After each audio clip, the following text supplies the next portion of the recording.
Sir നമസ്കാരം, എൻ്റെ പേര് ആനന്ദ് എന്നാണ്. ഞാൻ ഫോൺ ചെയ്തിരുന്നല്ലോ, ജേർണലിസ്റ്റ്. ഞാൻ ചോദിച്ചിട്ട് ആരും ഒന്നും പറയുന്നില്ല സാർ. അറ്റ്ലീസ്റ്റ് നിങ്ങളെങ്കിലും. ബുദ്ധിമുട്ടാണെങ്കിൽ പേര് എഴുതുന്നില്ല സാർ. ഏയ്, എന്റെ മുഴുവൻ പേരും എഴുത്. Nagaraju, son of Kalagowda. എഴുതിക്കോ. ആ, ഇനി ചോദിക്കേ. സാർ, അവൻ റൗഡിയാവുന്നതിന് മുമ്പ് ബോംബെയിലെത്തിയപ്പോൾ വേറൊരു പേരായിരുന്നല്ലോ, രാജകൃഷ്ണപ്പ ബേരിയ. അത് റോക്ക് ചെയ്ത എങ്ങനെയാണ് സാർ? Raymond since 1925. അതെന്താ? അത് കമ്പനി തുടങ്ങിയ വർഷ.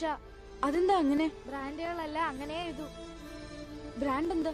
അതൊരു കമ്പനിയുടെ സിമ്പലാ. ലോകത്തിലുള്ള എല്ലാവർക്കും അറിയാം. ചെറിയ വയസ്സിൽ തന്നെ അവന് ബ്രാൻഡഡ് ആകണമെന്നുള്ള ആഗ്രഹം തോന്നി. ബ്രാൻഡോ? ഇനി ഞാൻ പറയുന്ന കാര്യം കേക്ക്.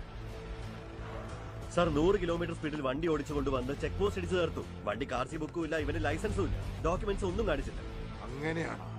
ഇവന്റെ പേര് ചോദിച്ചിട്ട് അതും പറയുന്നില്ല. മാച്ച് ബോക്സ് ഉണ്ടോ? എന്റെ സ്റ്റേഷൻ വന്ന് എന്റെ മുന്നിൽ സിഗരറ്റ് വലിക്കുന്നു. സിഗരറ്റ് പോലും പേടിച്ചു. എന്നോട് കളിച്ചവരെയൊക്കെ ഞാൻ ഇടിച്ച് ഗുലാമാക്കിയിട്ടുണ്ട്. എന്റെ സ്വഭാവം നിനക്ക് ശരിക്കറിയില്ല. അവൻ പേടിച്ചു കുലുങ്ങിയില്ല. നോക്കി പേടിപ്പിക്കുന്നുണ്ട്. അത് സ്റ്റേഷനാണെന്ന് പോലും അവൻ ചിന്തിച്ചില്ല.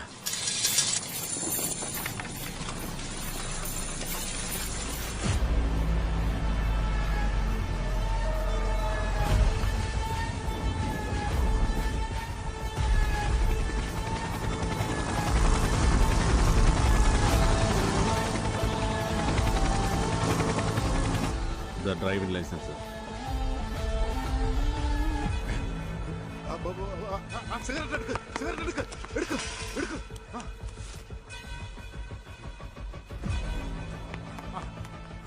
അവൻ ആരാണെന്ന് മനസ്സിലാക്കാനായിട്ട് അവന്റെ പേര് തന്നെ ധാരാളമായി.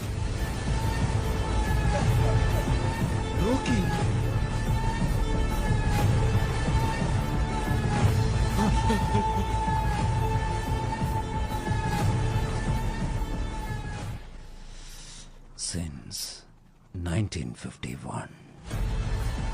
സാർ, അത്രയും വലിയ ക്രിമിനലിനെ അവർ അറസ്റ്റ് ചെയ്തില്ലേ?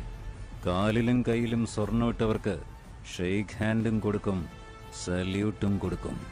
പോലീസിന്റെ ലിസ്റ്റിൽ റൗഡി എന്ന് പേരുള്ളവൻ ജനങ്ങളുടെ മനസ്സിൽ രാജാവായിരുന്നു. അങ്ങനെ ഒരാൾ കൂടെ ഉണ്ടെങ്കിൽ ഞാനും നീയൊക്കെ എന്തിനാ പേടിക്കുന്നത്?